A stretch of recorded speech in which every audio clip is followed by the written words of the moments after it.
c'est une édition qui vraiment s'inscrit du coup comme un festival de création, puisque sur les 11 propositions, il y a 7 premières, ça veut dire des spectacles qui n'ont jamais été présentés. Dans ces 11 spectacles, il y a aussi 9 coproductions, ça veut dire des spectacles sur lesquels on a apporté les moyens pour que ça puisse exister. Et vraiment, ça devient, même si la danse est toujours très présente, c'est vraiment très pluridisciplinaire, puisqu'il y aura de la magie nouvelle, du cirque, du cabaret, de la musique, j'en passe, et des meilleurs. Elles sont toutes très différentes en fait. Il y en a qui sont plutôt drôles, il y en a qui sont plutôt sur des univers singuliers, assez singuliers, des univers personnels assez singuliers. Donc j'ai tout envie de le découvrir. La première soirée va être plutôt, du coup, une soirée assez importante, puisque c'est une production vraiment, là pour le coup, du manège, autour de 12 pièces de John Cage sur 4 pianos de concert qui vont être arrangés, puisque John Cage arrangeait les pianos en mettant du plastique, du bambou ou des écrous. Donc en fait il y aura 12 pièces qui vont être jouées par un super pianiste qui s'appelle Bertrand Chamaillou.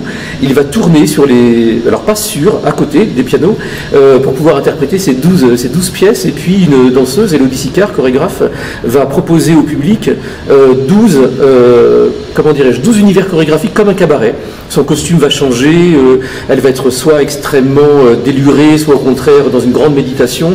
Voilà, je crois que cette soirée va être bien. Et en deuxième partie, une création que nous avons portée avec Césarée, c'est Uriel Barthélémy plutôt qui l'a portée, et nous on l'a accompagnée avec Césarée, et c'est pareil, c'est une première qui est sur la musique et sur la danse hip-hop avec 2 virtuoses, et là pour le coup, peut-être, j'ai très hâte de les voir danser, je ne les ai pas encore vus vraiment tout à fait danser.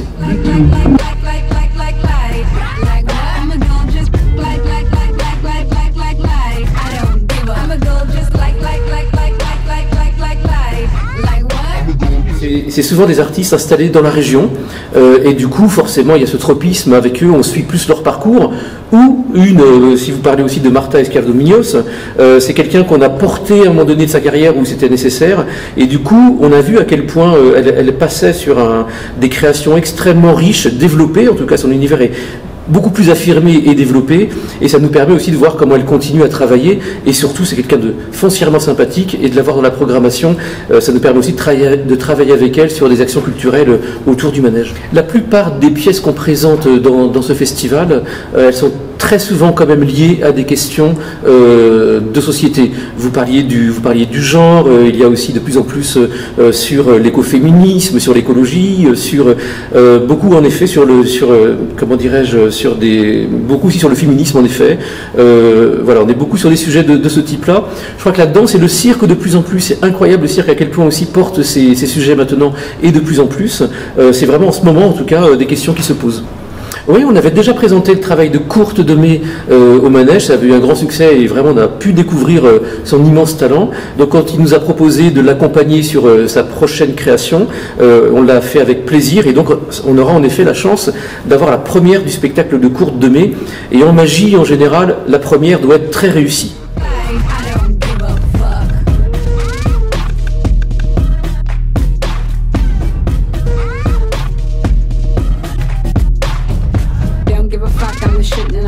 Donc l'exposition qu'on fait avec le FRAC encore cette année, on les remercie, s'appelle Guerilla Girls. C'est autour en tout cas de la représentation des femmes dans l'art, et donc ça va être des petites tracts, des petites cartes en tout cas qu'on va exposer, mais aussi le public pourra partir avec le flyer qu'il veut emmener chez lui pour le mettre sur son frigidaire. Le monde évolue, du coup l'économie, notre écosystème s'appauvrit aussi. La culture, c'est de plus en plus compliqué, en tout cas pour un artiste ou une artiste, de produire une pièce. Le montant des coproductions maintenant ont vraiment beaucoup diminué. Les revenus des artistes sont de plus en plus faibles. Donc il y a une nécessité pour eux d'être ensemble, en tout cas de se regrouper, certainement faire des économies, mais je pense aussi que de toute façon, ils ont aussi besoin d'échanger. L'artiste sacralisé dans sa tour d'ivoire commence un petit peu à disparaître, et là on est vraiment quand même dans des communautés. Je crois que c'est aussi lié aussi aux questions que se posent les artistes. On parlait d'écologie, on parlait aussi de bienveillance, etc. Et tout ça a besoin aussi ils ont aussi besoin d'être ensemble pour ces questions-ci. Et aussi ce qui est important chez eux, on le voit avec les autres artistes, c'est la question de la solidarité. Et pour le coup, on est solidaires les uns avec les autres. Le prix du billet, ça veut dire le prix du contrat qu'on passe nous avec le spectateur, est assez faible, le prix du billet, parce qu'il est de 6 € par soirée, et surtout, pas par soirée, par spectacle. Et surtout, il est de 3 € pour les étudiants, parce que les étudiants, en général, il n'y a pas qu'à Reims, ont des fois un peu de mal à s'extirper de toutes les sollicitations qu'ils ont et de venir dans les lieux de spectacle. Donc on les attire en leur proposant un billet à 3 €. C'est vraiment pas grand-chose pour le coup, et on espère qu'ils seront là en nombre.